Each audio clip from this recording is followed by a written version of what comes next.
The fluorescent light in the garage sputtered like a dying star, casting long, jagged shadows over the oil-stained floor. Kurt's fist crashed into my jaw before I could even read the words on the papers he shoved into me, the sharp, metallic taste of blood filling my mouth. My vision blurred, the smell of stale beer and sweat pressing down like a suffocating fog. His grip crushed into my old shoulder injury, twisting until I screamed. Pain shot like lightning down my arm, and for a moment I thought the bone had snapped clean. "Sign it, Ava," he growled, spit spraying against my cheek. "You're the only one with credit. You don't, and this family burns with you." My breath came shallow, desperate, as he pressed the edge of the papers against my chest, his knuckles white with rage. At the top of the basement stairs stood my mother, Lydia. Her arms crossed tightly across her chest, her face carved in stone. For one heart-piercing second, I prayed she'd step down, scream at him, drag me away. Instead, she turned her head and whispered, "Don't provoke him, Ava. Please, just sign." Then she closed the door. The sound of it latching was louder than the crack of Kurt's ring against my face. I was alone. My knees buckled as he slammed me against the hood of the car, the metal cold against my back. My lungs spasmed under his weight, and a terrifying darkness flickered at the edges of my vision. For a heartbeat, I thought, this is how people die, gasping in their own garage with no one willing to help. But then his mouth close to my ear spilled words that carved into me deeper than his blows. "If the feds sniff around that warehouse fire, you'll take the fall. You signed, just like your daddy did before he was out of the way." My body froze even as pain radiated from my ribs. "Out of the way." The phrase rang like a death bell. My father's heart attack years ago, was that his doing too? The red recording light on the dash cam blinked steadily from my Civic, its unblinking eye capturing every second of his violence, his confession, his dagger words. Kurt didn't even notice it. He shoved me once more, scattering papers across the floor like ash. I stumbled toward the driver's seat, clutching my ribs, each breath jagged. My head pounded with terror, but one thought blazed clear. The dash cam wasn't just recording an assault, it was recording a trail of murder and fraud. As I slammed the door shut, blood dripping onto my lap, Kurt's roar chased me. "Run, and you'll regret it. You'll end up with nothing just like your old man." But as the garage door groaned open and the night air cut my lungs like glass, I looked at the tiny red light blinking back at me. It didn't look like fear. It looked like judgment. It looked like hope. I drove through the night on autopilot hands, shaking against the steering wheel, every bump on the road sending shocks of pain through my shoulder. By the time I reached my brother Mason's apartment, the sky had begun to gray with dawn. He opened the door in sweatpants, his eyes widening at the sight of my swollen face. "Ava," he whispered, pulling me inside. His living room smelled faintly of coffee and paint thinner. Mason always had some half-finished art project scattered around. I collapsed onto his couch, the cushions swallowing me whole, and finally let myself breathe. To explain what happened in that garage, I have to explain who Kurt Halden is. Kurt entered our lives when I was 12, 2 years after my father died. My mother, Lydia, claimed she needed stability, a man who could fix things around the house. What we got instead was a parasite. Kurt worked construction jobs until his back injury, then decided his role was to manage the household. What that really meant was drinking, controlling, and draining every penny from anyone near him. Growing up, I saw him chip away at my mother's independence like a sculptor carving stone, except his art was submission. She stopped laughing at her own jokes. She stopped making choices without him.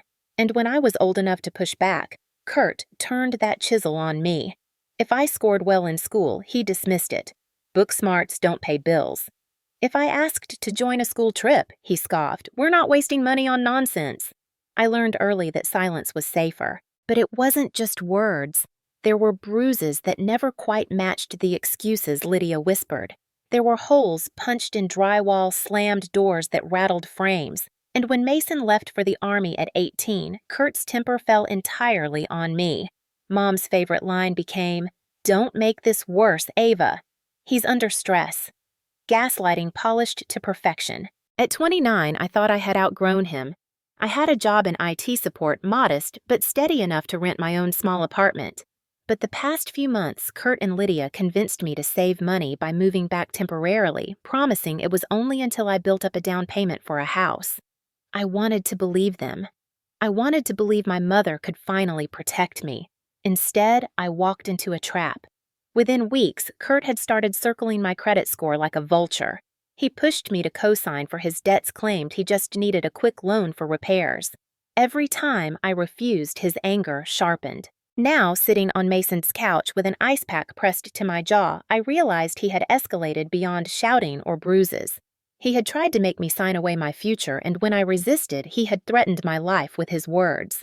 Mason listened silently, jaw-tight knuckles white around the armrest of his chair. He said, "What about Dad?" Mason finally asked, voice breaking. I repeated Kurt's line word for word about Dad being out of the way. The air thickened between us like smoke. For years, we had both avoided questioning the heart attack that stole our father. But suddenly, that night, the possibility of murder sat heavy in the room. Mason stood pacing, fists clenching and unclenching. "We can't just call the cops with nothing but your word," he said. "You know Lydia will side with him." His eyes locked on mine. "We need evidence so solid that when this goes down, it doesn't just bruise him, it buries him." That was when I remembered the DASHCAM. Its little red light hadn't just caught the beating. It had caught Kurt confessing to arson, to fraud, and maybe even to killing my father. For the first time in years, I felt a spark of hope through the bruises. The next 48 hours blurred together in a haze of painkillers, whispered phone calls, and the steady hum of Mason pacing the floor like a soldier back on duty. He didn't push me to talk more than I could handle, but when I finally handed him the DASHCAM memory card, his expression hardened. "This isn't just a beating," he said, slotting it into his laptop. "This is evidence." He pressed play. The garage appeared on screen, grainy but clear enough, Kurt's shadow looming, his hand striking my body, slamming against the car. And then his voice, hoarse, drunken, arrogant, spitting out the words about the warehouse fire, the feds, and my father being out of the way. Mason froze the frame, the sound hanging heavy in the room. "That's conspiracy. Fraud. Maybe even homicide," he muttered. His eyes flicked to me. "Ava, this could blow everything wide open." But Kurt wasn't finished. He called my phone 17 times that day, each voicemail angrier than the last. First came threats. "You better come back here, Ava, before you make this worse." Then bargaining. "Just sign the damn papers and I'll forgive you." Finally, venom. "You think Mason can protect you? He'll go down with you." Each new message felt like another set of shackles. Meanwhile, Lydia texted twice. Not to ask if I was safe, but to plead, "Please don't ruin this family. Kurt just gets upset. Don't call the police." The words shattered something in me deeper than Kurt's fist had. She wasn't blind. She wasn't clueless. She was choosing him over me. By the second night, Mason insisted we go to the police. "We can't sit on this," he said. "Every hour we wait gives him time to bury evidence." I wanted to agree, but fear coiled in my stomach. Kurt knew where I worked, where I parked, what routes I drove. He had shown me exactly how far he would go. What if he came after Mason, too? The decision was ripped from us when Mason's neighbor banged on the door at 3 a.m., pale and stammering. "There's a guy outside. He's pounding on your car." We rushed to the window. Sure enough, Kurt stood in the dim glow of the streetlight, slamming his fist against the hood of Mason's pickup, shouting my name. "Come out, Ava! You think you can hide forever?" His voice carried through the night, waking half the building. Mason called 911. His tone clipped and steady, but Kurt fled before officers arrived. Still, his appearance confirmed what we already knew: he wouldn't let go. The cops took our statements, one officer eyeing my bruises, but their tone was weary. "If you've got evidence of him assaulting you, bring it in. Otherwise, it's just harassment." That night, I barely slept. Every creak of the apartment felt like Kurt breaking in. My ribs ached with each shallow breath, and my jaw throbbed. But worse than the pain was the echo of his words, "Scapegoat fired Dad." My father's death replayed in my head, how sudden it had been, how Lydia had refused an autopsy, saying let him rest. The pieces I had ignored all these years began to rearrange themselves into a darker truth. In the morning, Mason laid out a plan. We're not going back there. We're not answering their calls. Tomorrow, we go to Detective Harland at the precinct. He handled my old case when I got back from overseas. He'll listen. His voice was steady, but I caught the flicker of fear in his eyes. He had seen combat, but this family betrayal fraud tangled with grief. This was war of a different kind. I nodded, clutching the memory card like a lifeline. Kurt thought he had beaten me into silence. Instead, he had handed me the weapon that could destroy him. But a weapon is only useful if you're brave enough to use it. That night, Kurt left one final voicemail. His voice was calmer, colder, dripping with menace. Ava, if you turn me in, you'll wish you never woke up from that garage floor. Remember, I know things about your father you don't. The line went dead.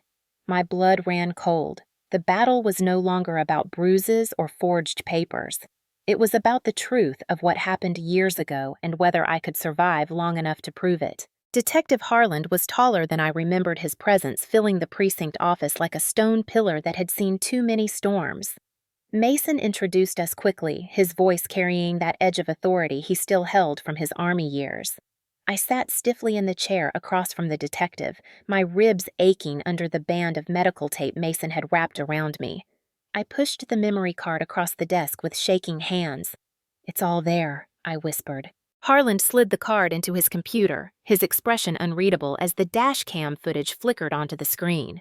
The garage appeared again, Kurt's figure looming. My body jolting with each blow, my voice breaking as I tried to resist. But it was Kurt's words that shifted the room's air.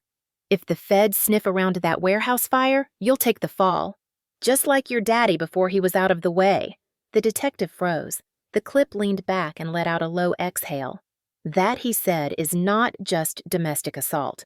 That's insurance fraud, arson, and maybe even homicide. For the first time in days, I felt the coil of fear loosen slightly. Harland wasn't dismissing me like the others had. He leaned forward, his eyes sharp. Ava Mason, here's what we'll do. I'm going to refer this immediately to the Financial Crimes Unit, and I'll flag homicide to review your father's death certificate. If Kurt so much as breathes wrong in your direction, you call me. Understood. I knotted my throat too tight to speak. Mason squeezed my shoulder, his steady hand grounding me. But a detective wasn't enough. Harland recommended I consult with a lawyer before Kurt's threats turned into lawsuits or forged documents. Mason had already anticipated this. He had a name scribbled in his notebook. Bryn Archer, a defense attorney turned private litigator known in town for dismantling fraud cases like pulling threads from cheap fabric. Bryn's office smelled of cedar and coffee, and the woman herself radiated quiet power. Mid-40s, sharp eyes, her hair pulled back into a no-nonsense bun. She listened without interrupting as I recounted everything: Kurt's coercion, the assault, the DASHCAM. When I faltered, Mason filled in details, his voice steady. Bryn finally leaned back, tapping her pen against her legal pad. Kurt Halden, she repeated slowly.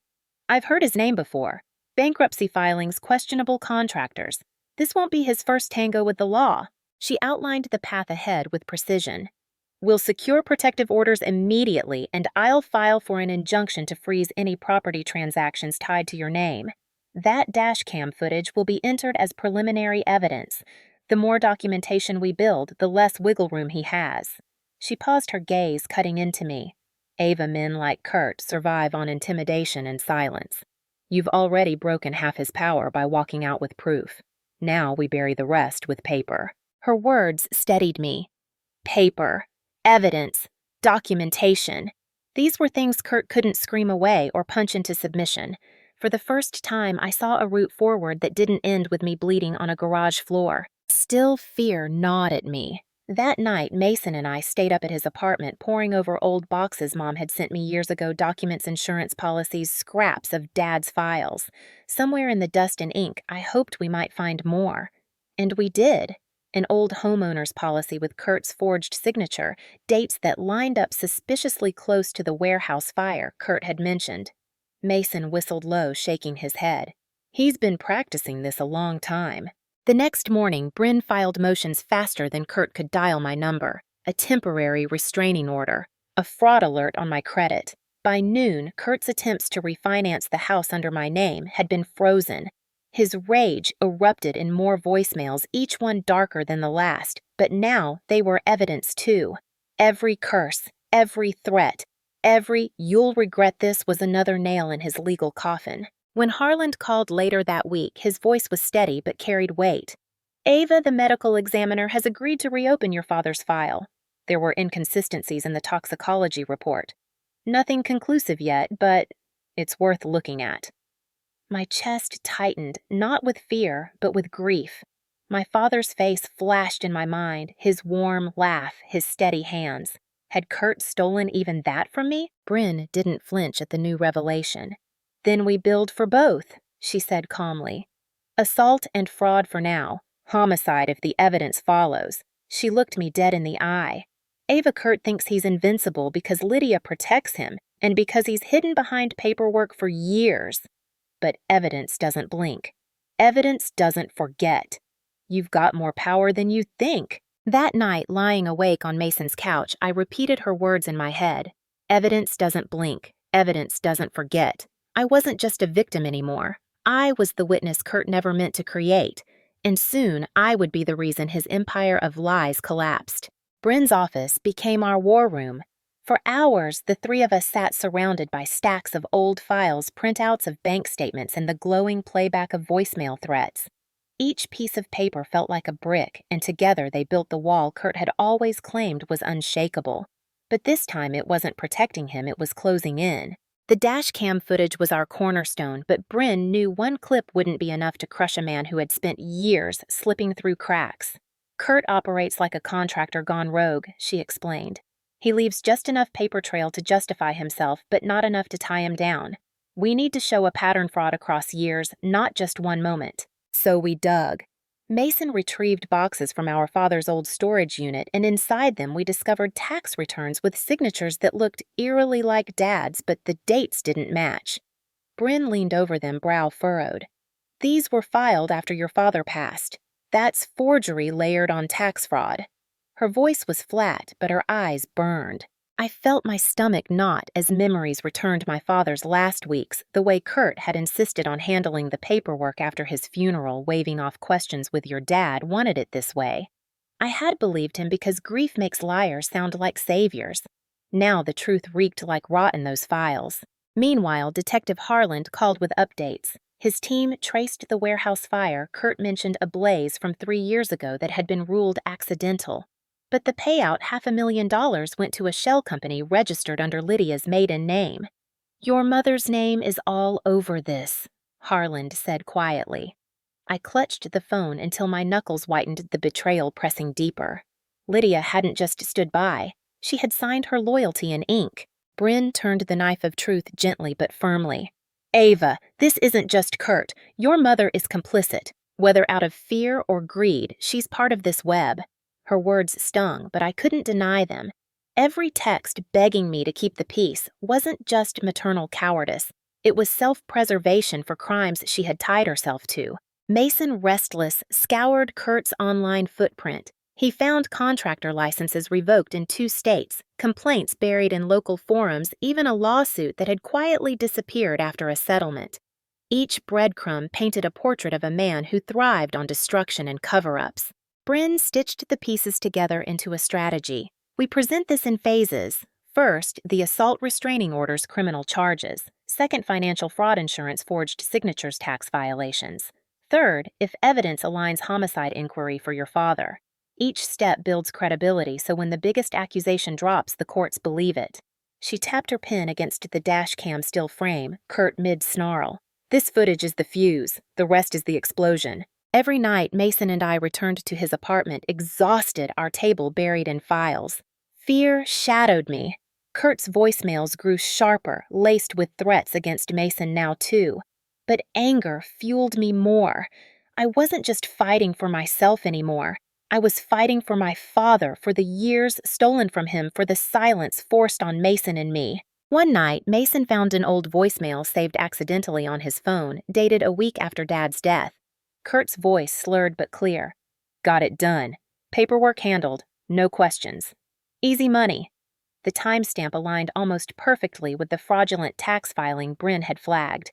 I pressed my hand over my mouth, bile rising. My father's death wasn't just suspicious anymore, it was stained with motive. When we handed everything to Harlan's unit, his jaw tightened. "This isn't just local anymore," he said. "With insurance fraud and tax evasion across state lines, this is going federal. And if homicide sticks—" He didn't finish, but the weight of life sentences hung in the air. For the first time, Kurt wasn't just the monster in my garage. He was a man unraveling under the weight of his own lies. And with every page we uncovered, every recording we saved, every signature we matched the fortress he had built turned into quicksand. Bryn ended that session with a warning. When men like Kurt feel cornered, they don't go quietly. Expect him to lash out. Expect him to use Lydia to drag her down with him. But you hold steady. Evidence never blinks. Evidence never lies. That's what will protect you when his fury peaks. That night, I lay awake replaying her words. Evidence never blinks. Evidence never lies. My bruises still throbbed my ribs, still screamed when I breathed too deeply, but beneath the pain, something stronger grew. A certainty. Kurt's reign of fear was ending, and I was the one ending it. Kurt didn't stay quiet for long. The more Bryn tightened legal nooses around his neck, the louder he grew in public. He started with Lydia, of course. She called me one morning, voice brittle. "Ava, what are you doing? Kurt says you're exaggerating, that you let Mason fill your head with lies. We could lose the house if you don't stop." Her words cracked like glass, and I realized she wasn't begging for my safety. She was begging for her comfort. But Kurt escalated far beyond phone calls. Within a week, a courier arrived at Bryn's office with a thick envelope, a lawsuit claiming defamation, breach of family trust, and even emotional damages. Kurt had actually tried to spin the narrative that I was tormenting him. Bryn chuckled as she flipped through the pages, her nails clicking against the glossy letterhead. "This is desperation, but we'll answer it. Every counterclaim will expose him further. Still, I couldn't ignore the danger." Kurt showed up outside my workplace one afternoon, leaning against his truck like a sentinel. My coworkers whispered, their eyes darting toward me. He didn't step inside, but the smirk he threw my way was worse than any punch. It said, "I know where you are. I can reach you whenever I want." Mason doubled down on protection, walking me to and from my car, his military instincts humming like radar, but even he couldn't shield me from the smear campaign Kurt launched online. Posts appeared on local forums claiming I was unstable, that I'd been fired from jobs that I had set up my own father's death insurance to cash out. Each lie dripped with poison, each post another attempt to tarnish me before the courts could clear my name. Bryn warned me this would happen. He'll weaponize gossip because it's faster than due process. But don't bite. Silence keeps you clean. Let the evidence speak when the time comes. Kurt's anger didn't stop at words. One night, Mason and I returned from Bryn's office to find his apartment door splintered, the lock broken. Inside drawers had been overturned, papers scattered. Nothing valuable was missing, but the DASHCAM backups the hard drive Mason kept were gone. My chest seized with panic until Mason reminded me he had already uploaded copies to cloud storage under Bryn's supervision. "He thinks he's smart," Mason muttered, surveying the wreckage. "But he's already lost." The police took a report, but Harlan's tone was grave. "He's spiraling. Breaking and entering means he's running out of options. That's when men like him get reckless." He assigned a patrol car to circle Mason's block nightly, but even that felt like flimsy protection against Kurt's rage. Meanwhile, Lydia left another voicemail. "I don't know what to do, Ava. He's furious all the time. He says you've betrayed us. Can't you just withdraw the complaint?" Her voice cracked, but I caught no apology. No acknowledgement of the blood he had spilled. Only fear of losing her stability. It was then I understood my mother wasn't a prisoner of Kurt. She was a partner in survival, even if that meant sacrificing me. Kurt's final gambit before court stunned even Bryn. He produced forged bank statements showing loans I had supposedly taken from him, thousands of dollars I had never touched. He filed motions to freeze my accounts, claiming repayment. Bryn slapped the papers onto her desk with disgust. "Classic projection. He steals from you, then claims you stole from him." Her voice dropped into steel. "But this time we have timestamps, handwriting analysis, and video evidence. He's building his own gallows." As the first court date loomed, tension coiled tighter. Kurt's voicemails grew less coherent, laced with slurred rants about Mason ruining everything and me burning down the family. Every word he spat was more rope for Bryn to tug. But every hour waiting for that gavel to strike felt like walking a tightrope over fire. One evening, as I tried to rest on Mason's couch, I woke to find him staring out the window, jaw clenched, shoulders rigid. "What if he tries to finish it before court?" he asked quietly. The thought lodged like a shard of glass in my chest. Kurt had already hinted at murder once. What if he wasn't bluffing? I pressed my hand against the bruise fading along my jaw, remembering the weight of Kurt's words in the garage scapegoat fire, "Dad out of the way." He thought those threats would silence me. Instead, they were about to echo louder than he ever intended. Because soon we would walk into court not as victims, but as witnesses. And this time, he would be the one gasping for air. The courthouse smelled faintly of dust and lemon polish, the kind of place where secrets were supposed to be aired clean, but often just lingered in the rafters. As I walked through the heavy oak doors, every nerve in my body screamed to turn back. My ribs still ached beneath my blouse, my jaw was a map of faded bruises, and Kurt's voice still haunted my sleep. But today, he wouldn't be the man in control. Today, the evidence would speak. He was already there, seated beside his lawyer, a slick man in a navy suit who smirked like he was billing every second twice. Kurt looked surprisingly calm, dressed in a pressed shirt that didn't fit the monster I remembered from the garage. His eyes locked onto mine as I entered, and for a moment the old fear threatened to crawl back in. But then Mason's hand brushed mine, grounding me. Bryn walked ahead with the confidence of someone who had cracked bigger monsters before her heels clicking like a countdown. Judge Ramirez presided stern and no-nonsense. She opened with the charges aggravated assault, financial coercion, fraud investigation pending. Kurt's lawyer immediately objected to the scope, insisting this was a simple family dispute. But Bryn rose smoothly, her voice slicing through the chamber. "Your Honor, the DASHCAM footage will prove otherwise." The lights dimmed slightly as the clip played on the monitor. The garage filled the courtroom, Kurt's figure looming, his hand striking my body, crumpling. Gasps rippled through the benches, but it wasn't the blows that shifted the air. It was Kurt's own voice, drunk with arrogance, confessing to the warehouse fire, sneering about my father being out of the way.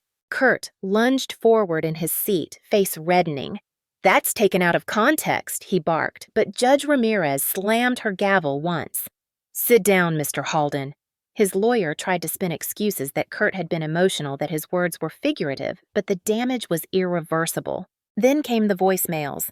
Bryn played them one by one, threats, curses, bargains escalating until his final chilling warning.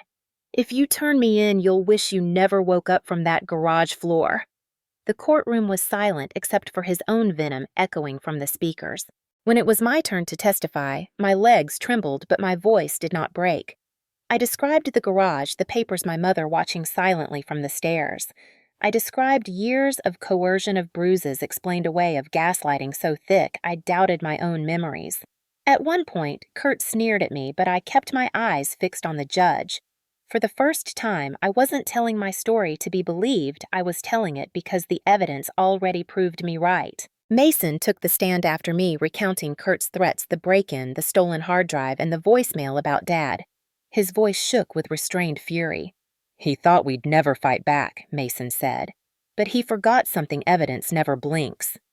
That line, Bryn's mantra, landed like a gavel itself. Kurt's lawyer tried to cross-examine me, sneering that I had a history of dramatizing, that I had benefited from living under Kurt's roof. My jaw tightened, but Bryn leaned in and calmly submitted bank records showing Kurt's fraudulent loans in my name. The attorney fumbled shuffling papers that betrayed his own client. The climax came when Detective Harland entered, summoned by subpoena. He confirmed the insurance payout on the warehouse fire traced directly to Lydia's maiden name shell company. He confirmed the reopened inquiry into my father's death. He read Kurt's criminal record aloud, assault charges, reduced settlements, sealed patterns buried. But this time, there was no rug to sweep them under. Kurt snapped, then his voice rising above his lawyer's protests. "You think you can destroy me with paperwork? You think some camera makes you smarter than me? Your father was weak and so are you." His words rang across the chamber, a confession wrapped in rage. Gasps erupted, the judge's gavel thundered, and deputies closed in. Judge Ramirez's voice cut like steel. "Enough, Mr. Halden. This court will not tolerate intimidation or threats. The evidence speaks for itself." She ordered him remanded immediately, his bail revoked on grounds of violent outburst. As deputies cuffed him, he turned his glare on me one last time. But the power had shifted. His stare was just another record, another proof of the man he really was. As the courtroom emptied, Lydia lingered at the back, her face pale, her hands wringing. For a heartbeat, I thought she might come to me, apologize, reach out. Instead, she shook her head, tears spilling, and whispered, "You've destroyed us." Then she walked away. I stood taller than I thought I could, Mason at my side, Bryn gathering the files with practiced calm. For years, Kurt had convinced me I was powerless, that my voice meant nothing. But here in this chamber, with his own words damning him, I realized the truth: he had destroyed himself long before I pressed record. The courthouse confrontation was only the beginning. Kurt's outburst, his own words recorded and witnessed, didn't just seal the assault case. It opened doors. Federal investigators had been waiting years to push through. Within 48 hours, the FBI Financial Crimes Division contacted Detective Harland. The warehouse fire Kurt bragged about was already under quiet review, but now, with the DASHCAM footage and insurance payouts tied to Lydia's shell company, it escalated into a full-blown federal case. Bryn explained it to me in her precise, clipped tone. "This isn't state court anymore, Ava. The assault charges will proceed locally, but the fraud, arson, and tax evasion, that's federal jurisdiction, which means mandatory sentencing if convicted. Kurt isn't just facing prison, he's facing decades." Hearing it said aloud made my chest tighten. For so long, Kurt had been an immovable force in my life, towering, threatening, untouchable. To imagine him shackled not just by county deputies but by federal marshals felt surreal, like waking from a nightmare into a brighter but still uncertain dawn. The fallout hit Lydia hardest, though not in the way I had hoped.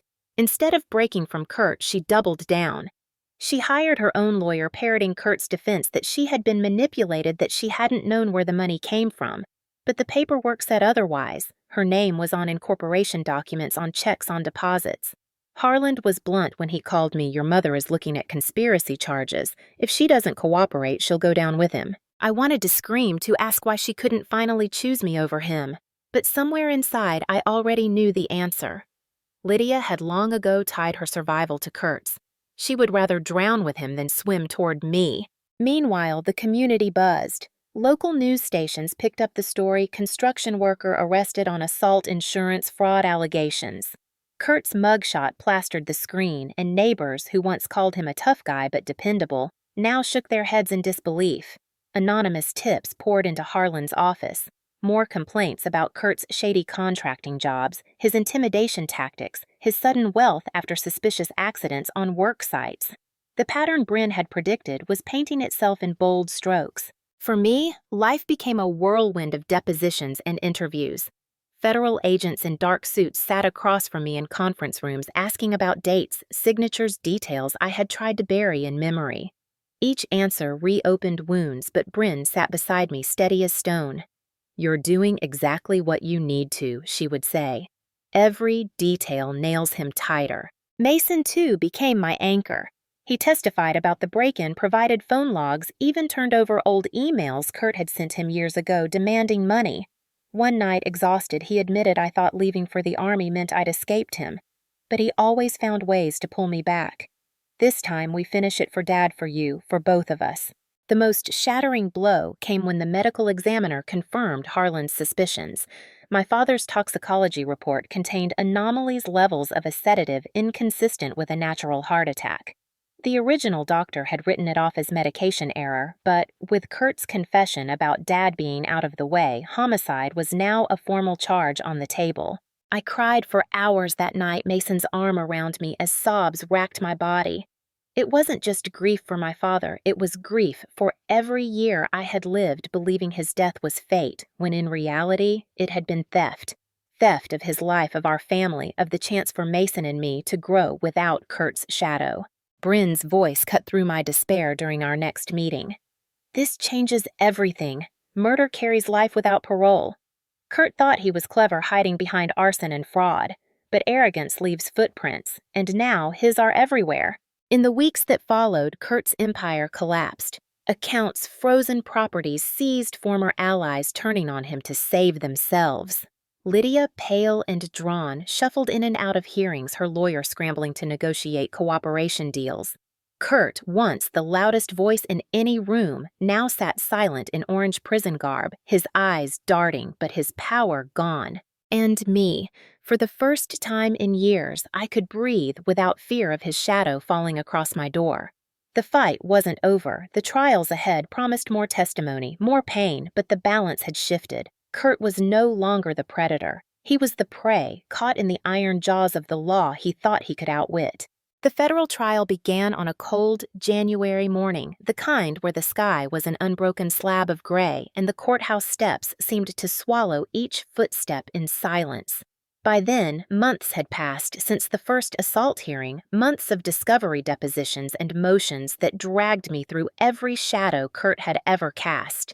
Yet as I walked into that courtroom with Mason at my side and Bryn just ahead of us, I felt a steadiness in my chest I had never known before. Kurt looked smaller in the defendant's chair than I had ever seen him, though he tried to mask it with arrogance. His orange jumpsuit had been replaced with a suit provided by his defense, but no tailoring could disguise the slump of his shoulders or the gray stubble that clung to his jaw. Lydia sat 2 rows behind him, not beside him. This time she was there as a co-defendant. Her face was hollow, her hair thinner, but still she avoided my eyes. The prosecution was meticulous. They opened with the DASHCAM footage, Kurt's violence replaying on the screen, his words about the warehouse fire, about my father being out of the way. Then came the financial records, forged signatures, fraudulent loans, insurance payouts to shell companies. Former co-workers testified about suspicious worksite accidents, neighbors recounted threats, and an insurance adjuster confirmed Kurt's pattern of false claims. But the heaviest moment came when the medical examiner testified. He explained the toxicology inconsistencies, the sedative levels, the failure to conduct an autopsy. He spoke of reasonable suspicion of foul play, and though he stopped short of declaring outright murder, the implication was clear. Kurt hadn't just been abusive or fraudulent, he might have orchestrated my father's death. The jury's faces hardened with every word. Bryn guided me through my testimony with care. I spoke of the garage, of Kurt's coercion, of Lydia's silence, of the years of gaslighting that had made me question my own sanity. When Kurt's lawyer tried to paint me as unstable, Bryn rose smoothly and submitted voicemail after voicemail of Kurt's threats. Each word of his became another bar in the cage he had built for himself. Mason's testimony brought the jury to the edge. He recounted the break-in, the stolen hard drive, Kurt pounding on his truck in the dead of night. He spoke of our father, his voice trembling for the first time as he said, "We lived years thinking Dad just slipped away. Now I know Kurt might have stolen him from us, and I'll never forgive myself for not seeing it sooner." The courtroom was silent, the weight of his grief shared by everyone present. Kurt predictably couldn't keep quiet. On the 3rd day during cross-examination, he exploded. "This is all lies. She's always been dramatic, a problem child, and now she wants to take me down because she can't handle the truth. Your father was weak. His lawyer tried to silence him, but it was too late. The jury had seen the mask slip the monster I had lived with now, fully unhidden. Lydia's defense was different. Her lawyer painted her as a woman trapped, manipulated, coerced into signing documents. But the evidence undercut her at every turn. Her name on incorporation papers, her signature on checks, her voice on recorded calls telling me to stay silent. When the prosecution asked why she hadn't called the police after watching Kurt assault me in the garage, she wept but gave no answer. After 2 weeks of testimony, closing arguments sealed the picture.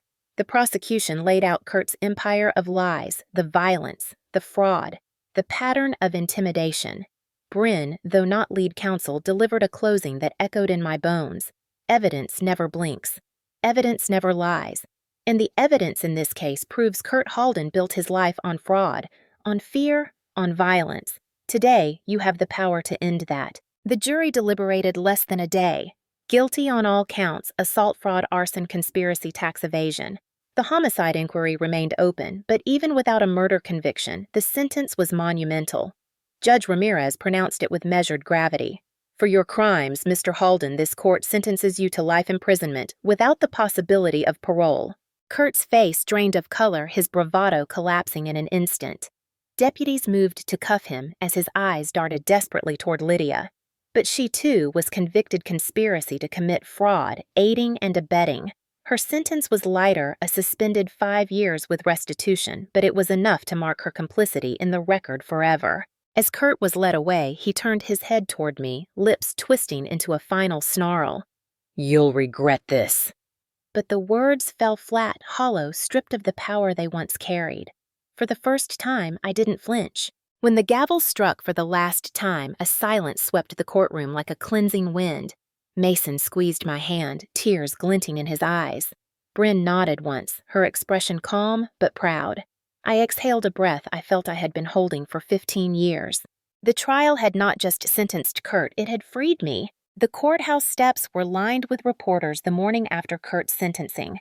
Cameras flashed like lightning, microphones stretched toward me, voices overlapping Ava. "How does it feel to see justice served? Do you believe your father was murdered? What do you say to people who think you tore your family apart?" The questions came in waves, but I didn't answer. Bryn had warned me, silence is power now. Let the judgment speak for itself. So Mason wrapped his arm around my shoulders, shielding me, and we walked through the sea of noise without giving them a single word. Back in town, the ripple effects spread fast. Kurt's name became shorthand for scandal. Contractors he'd once worked with rushed to distance themselves. Neighbors whispered at grocery stores not about me anymore, but about how they had ever trusted him. The man who once strutted through the community as a provider, a tough guy, was now remembered only as a criminal, a fraud, a violent bully. But Kurt hadn't gone quiet even behind bars. From prison, he funneled messages through loyal friends, venomous letters posted on local forums. My stepdaughter set me up. The DASHCAM was doctored. She's after money. Lies dressed as defenses designed to smear me long after the gavel fell. For a while, they stung. I'd scroll through late-night posts, my chest tightening at the accusations. But Bryn reminded me calmly, facts outlast rumors. Kurt's voice is just an echo now. Don't feed it. The hardest part wasn't Kurt, though it was Lydia. She never called me after the verdict. Not once. Word trickled through Mason that she had moved into a small apartment, her lawyer negotiating restitution payments for years to come. Some people pitied her, called her another of Kurt's victims. But I couldn't. Every time I closed my eyes, I saw her on the stairs that night in the garage, whispering, "Don't make this worse, Ava." Her silence had been a choice. Her complicity had been a choice. And now her absence was one more cut I learned to live with. Mason adjusted better than I did at first. He returned to his art project's paint under his fingernails, canvases cluttering his apartment again. "Life's too short to keep living under his shadow," he said one evening, handing me a brush. "You've got to start painting something of your own." I tried. Slowly. But trauma doesn't dissolve with a sentence.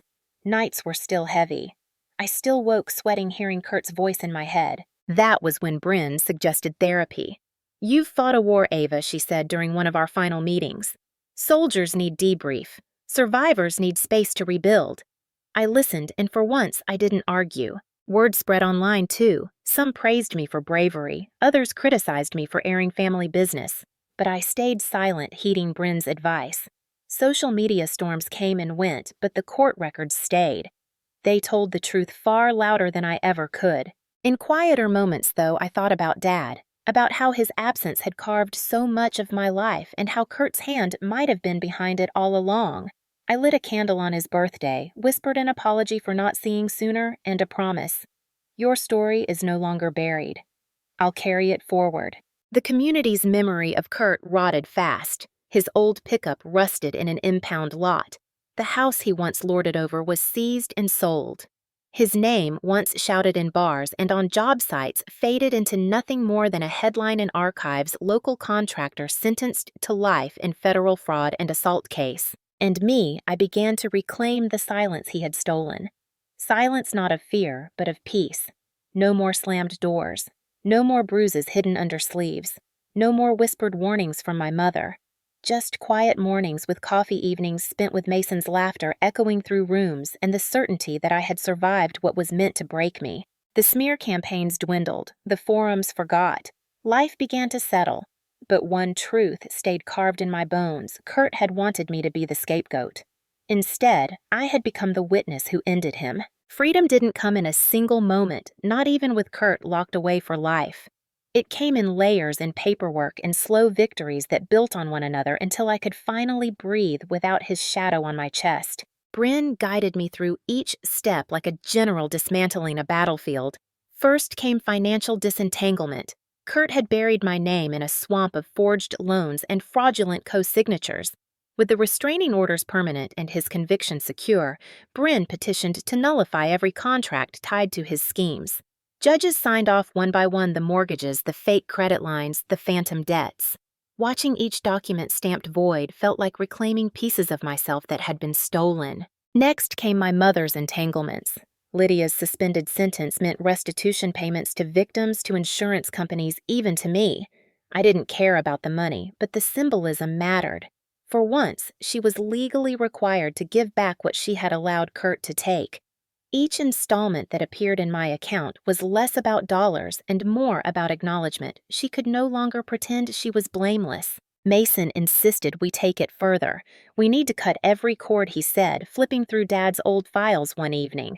So we revoked Kurt's power of attorney that had lingered in obscure documents, scrubbed Lydia's joint authority over anything of mine, and closed accounts that had once connected us.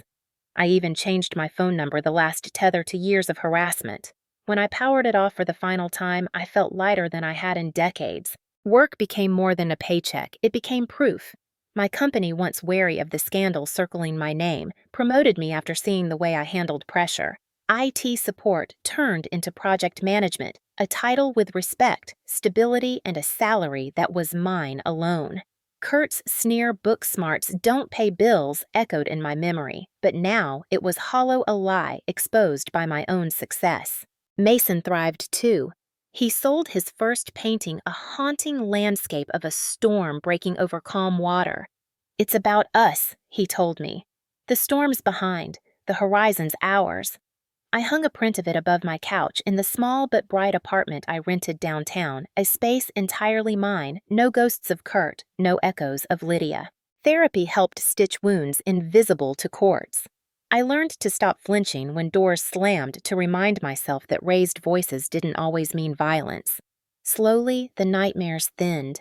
In their place came something gentler: dreams of Dad, not in death, but in memory, teaching me to ride a bike, laughing at my awkward piano recital, telling me I was stronger than I believed.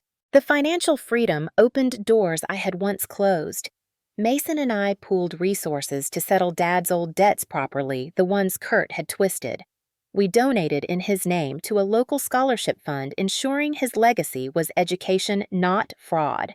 Standing at the ceremony where they unveiled the plaque, I felt tears rise not from pain this time, but from pride. Kurt tried even from prison to claw back control. Letters arrived, scrawled in angry handwriting, demanding appeals, spitting accusations. I didn't read them. Bryn handled them, filing each under evidence of continued harassment. His voice, once unavoidable, was now just paper sealed in folders I never had to touch. Lydia wrote once too. A short note in careful cursive. "I don't know how to live without him. I hope someday you'll forgive me." I placed it in a drawer and never replied. Forgiveness wasn't mine to give, not when she had watched Chosen stayed silent. My closure came not from her apology, but from my distance. By spring, life felt like mine again. Mason and I stood outside the DMV laughing as I held a new license with my updated address, my independence official. No more ties to Kurt's house, no more legal shackles. I was Ava Mercer, wholly myself, legally clean, financially free. One night, sitting on my balcony with a mug of coffee, city lights flickering below, I whispered into the night, "I'm free. Dad." And for the first time I believed it. Spring bled into summer, and for the first time in years, the seasons didn't feel like countdowns to the next explosion. The air smelled of lilacs instead of fear. My ribs no longer ached with each breath, and silence finally belonged to me. Healing wasn't a straight line. It came in waves, some days strong, some days fragile, but it was mine and I clung to it. Mason became my closest companion, not just my brother, but my anchor. We built new traditions to replace the ones Kurt had poisoned. Sunday mornings meant pancakes and his kitchen music humming from an old speaker, while paintbrushes and canvases cluttered the corners. Friday nights meant walks along the river trading stories not of what we'd lost, but of what we still had. The scars Kurt left didn't vanish, but they became markers of survival proof that we had endured together. I leaned into therapy too. My counselor taught me to release the guilt I'd carried for years, the voice that said I should have stopped Kurt sooner, should have saved Dad, should have made Lydia choose differently. You were a child, she reminded me, and later you were a survivor. Responsibility never belonged to you. I repeated those words in the mirror until I believed them. Slowly, the knots in my chest loosened. Out of that healing grew purpose. I started volunteering at a nonprofit that supported victims of domestic and financial abuse. At first, I just answered phones offering quiet encouragement to women whose voices trembled the way mine once had. But soon, I shared pieces of my story, careful and measured. I watched faces soften, shoulders straighten as survivors realized they weren't alone.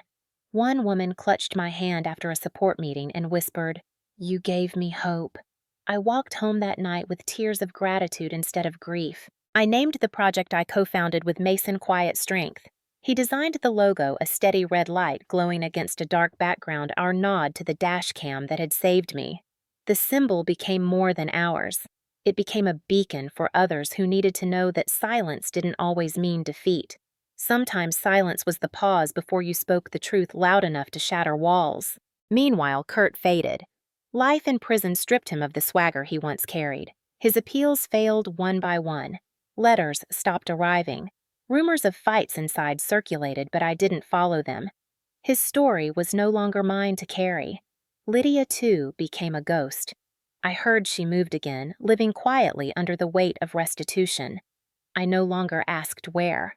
She had made her choices, and I had made mine. The community shifted as well. Where once I had been that girl with the crazy stepfather, I became known as the woman who had fought back, who had dragged truth into the light. It was strange being stopped in grocery stores by strangers who said, "I read about you. You're brave." I didn't feel brave. I still had nightmares, still startled at loud bangs, but I learned that bravery wasn't the absence of fear. It was choosing to move forward anyway. One evening, Mason and I packed the car for a road trip, the one we had planned years ago before Kurt's violence derailed everything. The trunk filled with snacks, maps, his art supplies, my laptop. As we pulled onto the highway, wind rushing through the windows, I laughed for the first time in months, a laugh so free it startled me. Mason grinned, tapping the steering wheel. "Told you, Ave. Storm's behind us. Horizon's ours." The road stretched endless before us, golden with the late sun. I thought of Dad, of the life stolen from him, and whispered a promise into the wind. "Your children are free now. We carry your name forward, not Kurt's lies." The weight that had bent me for so long finally lifted. When we reached the first overlook, Mason set up his easel and began to paint. I stood beside him, looking out at the expanse of mountains and sky. The air was crisp, the silence whole. I realized then that family wasn't always the one you were born into. Sometimes family was the brother who never stopped believing you, the lawyer who fought like steel at your side, the survivors who shared their pain in quiet circles. Sometimes family was chosen, and sometimes family was forged in fire. As the sun dipped low, I turned to Mason. "We're okay," I said, and I meant it. For years, Kurt had tried to brand me the scapegoat, the failure, the weak link. But standing there free, unbroken, with a life rebuilt from ashes, I understood the truth. I wasn't his scapegoat. I was his reckoning. And as the horizon stretched out before me, I knew this wasn't the end of my story. It was the beginning of one I finally got to write myself.